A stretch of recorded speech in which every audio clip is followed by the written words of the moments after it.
live on your tablet, phone, and the KUTV app. This is 2 News Live. Thanks for joining us on 2 News Live. I'm Brian Schnee. We've made it to Friday here on the show. It's March 29th. We're going in depth on some lighter topics tonight after focusing extensively on Ruby Franke and Jody Hildebrandt the last couple of days. We've got an exclusive look at an expansion project underway at Deer Valley Resort and also a local band's connection to the big dance. You know what that is, right? Let's take a look at some headlines. You can find all of this on our website, KUTV.com. All of these here are there. A crane capable of moving 1,000 tons at a time has arrived at the Port of Baltimore to remove the wreckage of the Francis Scott Key Bridge. Now, the ship and the chunks of the bridge need to be cleared out to help teams find the bodies of 4 construction workers that are still missing and presumed dead at this point. So engineers estimate that it'll actually take years to build a new bridge. Also in your headlines tonight, the University of Utah is extending its enrollment deposit deadline until June the 3rd for incoming freshmen and transfer students. The change is being made to the ongoing FAFSA complications, and enrollment deposit is required before future students can attend orientation and register for classes. Now, also in your headlines tonight, you can find all of this again on our website. Today, the Salt Lake City Mission hosted their annual Easter food box giveaway. It's included that all of the items for a family will be able to prepare a holiday meal for them at home. The mission expects to hand out 600 meals. All items were free of charge thanks to some generous donors. Finally, in your headlines tonight, hundreds of tattoo artists from all across the globe are at the Salt Palace for the Salt Lake City Tattoo Expo. This event will give you a chance to get a tattoo from international artists from Australia, South Korea, and Switzerland. The Tattoo Expo will run all weekend long. Tickets will cost you about $25. As we go in depth tonight, you can always get in touch with us. We hope you do. We've been really good at having you involved in the show, especially this week. A lot of you have been talking about some stuff here that we've been bringing your way. You can always reach out on the socials, Facebooks, X, Instagram. The Facebooks, I threw an S at the end of that one for you, just in case you needed plural. All right, let's go in depth. A massive expansion underway at Deer Valley Resort, virtually doubling the resort's skiable terrain. I had a really cool opportunity this morning to join a small group of skiers as we toured that new unopened terrain with resort leaders. Check it out.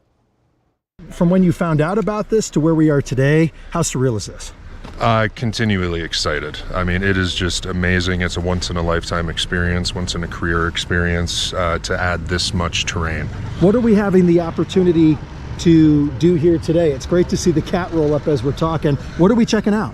We are checking out the expanded terrain, some of which is intended to come online in 25-26, if not before. 2,700 additional acres. We are on Big Dutch, about midway up the expanded terrain. This is where the gondola is going to come up from the Deer Valley East Village. And it's going to go all the way up behind you to Park Peak. And we're skiing the future. From this perspective, we're going to have about 2,000 more acres, or doubling the size of Deer Valley, which we're really excited about. That's just a little over 18 months away. So phase 1 in 25-26 is going to bring 2,700 additional acres online. Deer Valley currently is 2,026 acres, so it instantly doubles us. And along with that is 9 additional lifts. So we'll be up to 30 lifts total from our 21 at current Deer Valley. So Deer Valley is not the only resort that is planning an expansion. Today, resort leaders at Powder Mountain say they are making some changes. They've made plenty over the last year. They're adding over 1,000 acres of skiable terrain.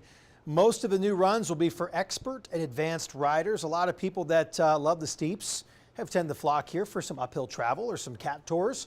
You'll also be able to ride a lift to most of these new areas on the west side of the mountain near Wolf Canyon and the DMI areas. Now, Powder Mountain CEO, who, by the way, has a pretty big role with the Netflix company, maybe you should look him up, says this expansion will maintain the resort's commitment to an uncrowded skiing experience. That might even be a live look from tonight, by the way, because that's one of their popular cameras here. This is a live look there looking at Powder Mountain. And they, too, probably got in on some of the fresh snow, I would imagine, over the last couple of days, Chase. Though that some of that's going to be private, though. Terrain. So that's what I was alluding to. And I said they've had a big year. They made a really landmark announcement by talking about that public-private partnership. By the way, welcome to 2 News Live. This is awesome. You and I were here day one, so this is really cool. Good to see you. Chase Thomason back in the house for the show on this fine Friday. What are you looking at here in your headlines? Well, we are seeing more snow in the mountains going forward this weekend. So I know the calendar is about to turn into April, but we're still really seeing some really nice skiing conditions. So, you know, I know you're wanting some warm weather, but just give it some time. It's going to be a while. Listen, the term skiing, Chase Thomason was on skis. That would be 2 sticks. That is last correct. week. He was at Deer Valley Resort. Yeah. So you know the area I'm talking about. You were up there. You probably were on a lift, and you could look over and see in the distance all the runs that had been cut out. That was a cool experience because you get the views of Jordanelle and the Heber Valley. I know you love going up there, doing all sorts of stuff, whether it's on the slopes or off of it. So pretty big deal. I'm looking forward to it. So we'll see. I'm a little bit curious, though, what's going to happen when we don't have a good snow year. Right. Because sometimes that area near Jordanelle doesn't get a lot of snow. So it does get cold, though. On that subject, we talked about snowmaking over there today. Yep. They're going to do a lot of work in burying a lot of things underneath to really bring as much they can to that area. But what I did notice is the windblown areas on that side, and it didn't have as much as other areas. So I noticed that just by checking it out today, but it's interesting you bring up that point. Yeah. I'll have to check it out here soon. Oh, of course. Okay, so here's what you need to know. We have a storm system that's coming out in 2 parts. We had that first part that rolled in yesterday with the cold front. Let's get right to your forecast. That cold front is going to be lifting northward throughout the night, and with it, maybe a few showers. Looks like it'll stay valley rain and mountain snow. And then part 2 moves in over the weekend with more scattered showers. Now, the weekend is not going to be raining and snowing the entire time, but over a period of 48 hours, maybe even longer, we're going to have some moisture here in Utah, and that's unfortunately going to fall on your Easter Sunday. But the mountains, again, doing very well with some heavy snowfall. If you are going to the Real game tomorrow evening, bring the poncho just in case. Again, not a guarantee it's going to be raining, but we're going to have these scattered showers. It will be a little cool, though, for most of the game. Temperatures will be in the 40s down in Sandy. So here is that cold front that has stalled in central Utah. That's going to be lifting northward. Moisture's already increasing, so we can't rule out maybe a few sprinkles this evening.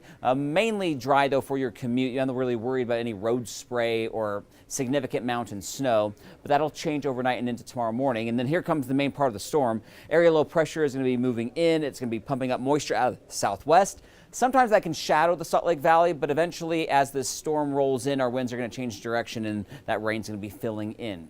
Now, we do have this front that lifts northward. There's those showers that I mentioned for tonight. A little bit of snow in the mountains, and that snow will likely keep going overnight into tomorrow morning. A little bit of valley rain. Best chance will be north of Salt Lake City tomorrow morning. And then here comes the main part of the storm. Now, we'll have some scattered showers midday, but we're going to have some dry periods. Now, most of the widespread moisture moves in late Saturday down in southwestern Utah. Could get a little snow down in Cedar City. And then this lifts northward Saturday night and into Sunday morning here along the Wasatch Front and across portions of eastern Utah.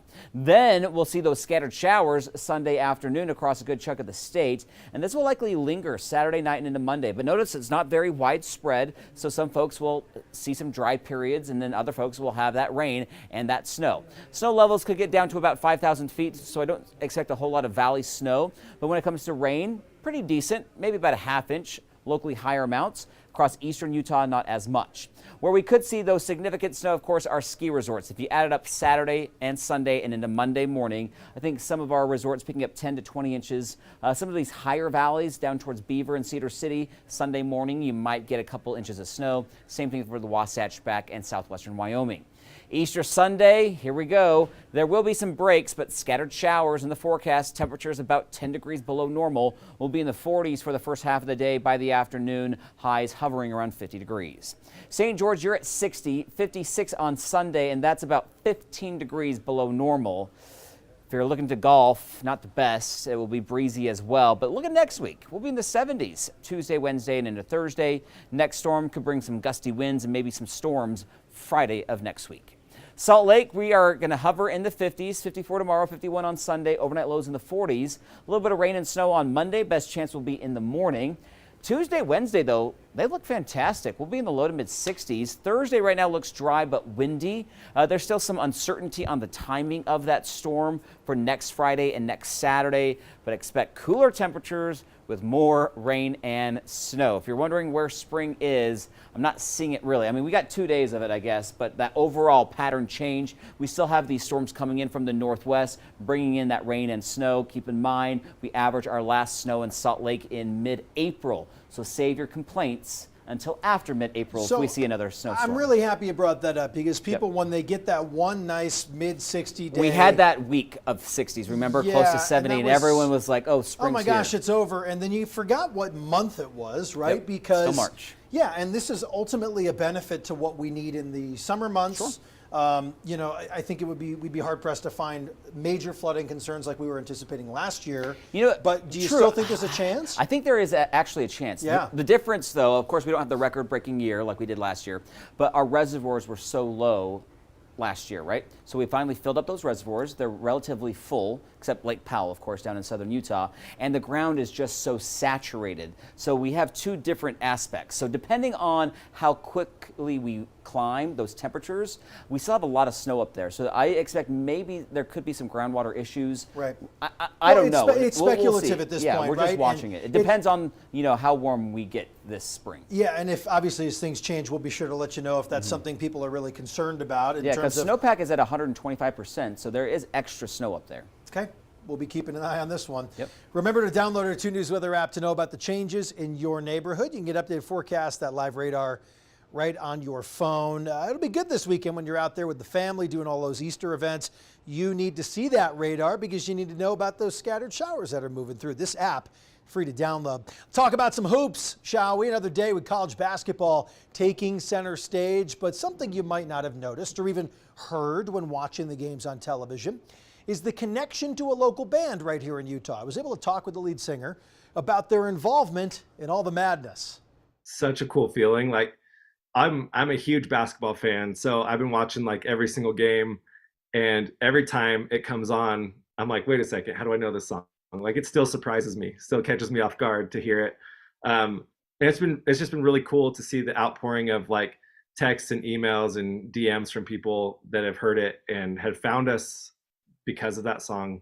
So yeah, we're really stoked about that, and such a fun song to be able to do with Drew and the neighbors too. Like we that all started because we were opening up for Drew on tour, and he had this song idea and sent it to us, and we did our part on it, and then we were able to play it every night with them, and it was just such a party. And so to know that it lives on in this way, and to have me feel connected to the big dance in a way. I always dreamed about playing college hoops, so to me this is as close as it gets, and it's exciting. How did you find out that this was going to be included in the March Madness realm? Did you know early on? How did that all come to be? Yeah, I actually found out about it kind of when everyone else did. I think Drew probably knew about it long before we did, but I saw him post about it. I saw that I was tagged in a reel from Drew Holcomb, and so I pulled it up, and it was the video with the song, and I was just like, that's the coolest thing ever. So yeah, what a great placement it is for both of us, for sure. So to add some context there, their song is one of the themes you hear on CBS or before the game or the coverage starts. Pretty cool stuff. So this might be really hard to see. I'm looking at this on our screen here below. Yeah, people got big TVs these days. This is the yeah. Let's see if we can even blow it up for you. So let's look at the madness, shall we? My bracket's awful, by the way. I picked in most of these regions. I picked the wrong upset because I've noticed the evolution of college basketball here in March. There are more upsets than ever in the last decade or so, with 16 seeds beating a 1 for the first time since, I was a child watching this. That didn't happen. So I tried to get really, really gutsy with some calls. Did not pay out. However, UConn still rolling through with Illinois. That is Brian Schnee versus EP Stephen Bardwell. He's a proud Illini grad. Yep. So there's that. And then we're looking at Houston Duke tonight. North Carolina Marquette is on our network right now, and that's a great game. Purdue Gonzaga, and then this one has some people kind of interested here. Bama and Clemson. Guess who picked Alabama over North Carolina? But I did as well, but everything else was a mess for me, okay. so I'm not at will to really feel good about it. But Clemson, kind of out of nowhere. I actually had them early on losing in the first round. This kind of looks as like one of my missed mispicked upsets. It looks like a football matchup, right? Alabama-Clemson. That's I'm not about used as to big, that. That's about as big as it gets. Anyway, the bracket is making its way through. Tonight is the final evening for the sweetest of Sweet 16s before we really move on to the Elite Eight. So a lot of these games you'll be able to watch over the course of the weekend right here on our network, KUTV2 News. By the way, how are you doing in the bracket? I just looked. Logan, I'm here. in 4th. Oh, we're catching a live update here, I think. Come on in. Let's see. Come on in here. Don't be shy. There we go. We need to see the actual updates here. I'm like way at the bottom, by the way. Of course, irrelevant. Logan's in 1st. The guy that's actually putting this thing on. And handing us the phone, right? I think he could be fibbing a little bit. Okay. But Blake. But actually, here's what's interesting. Logan's champion Blake, you're is in Alabama. 3rd. Blake, you're in 3rd. So when we look at things, that's I'm in not 6th. terrible. All right. So I'm doing okay. And I'm, but I have UConn. Basically TKO'd at this point, even though my UConn Huskies growing up in Connecticut are still alive and well here. But the rest of the bracket is trash. Thank you, Logan. All right, Chase still has a chance here to share all the bacon with me. Have a great